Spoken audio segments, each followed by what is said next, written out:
Hi, in this video we'll finish key area 3.6, specific cellular defences, by looking at how we build long-term defences via immunological memory.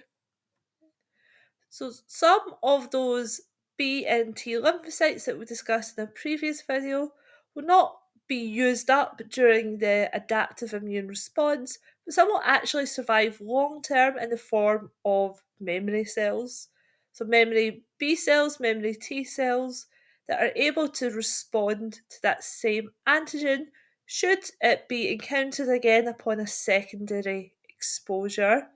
So that second time, that secondary response, because we already have these memory cells, they will rapidly give rise to this new set of cloned specific lymphocytes, allowing us to fight off the infection much more effectively second time round. So during the secondary response, you see a much greater production of antibodies and much more rapidly than we saw in that initial or primary response. So this long-term memory that gives us the ability to destroy these invading pathogens long before you actually start to show symptoms. So the same antigen, same pathogen will not cause an infection twice. We have this long-term memory now and destroying the pathogen before it can cause any damage. So how would this be worded during assessment? Well, have a try at this past paper question. How would you explain immunological memory to describe the advantage of having these memory cells?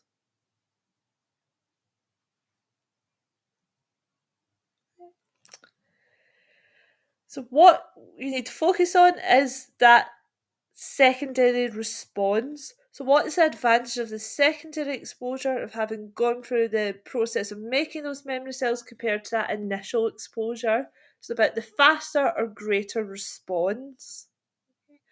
Or you could focus on the fact that you clear it much more rapidly and so you do not develop the same infection again.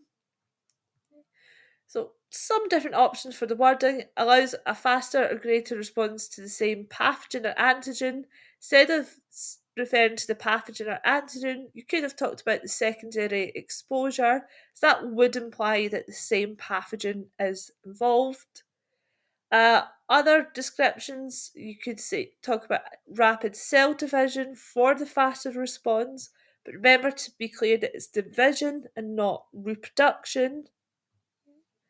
Or you could word it along lines of it's easier to fight the same pathogen or fight the same infection again. So I hope that's helped with key area 3.6, but if you do have any questions about any of the topics, please let me know.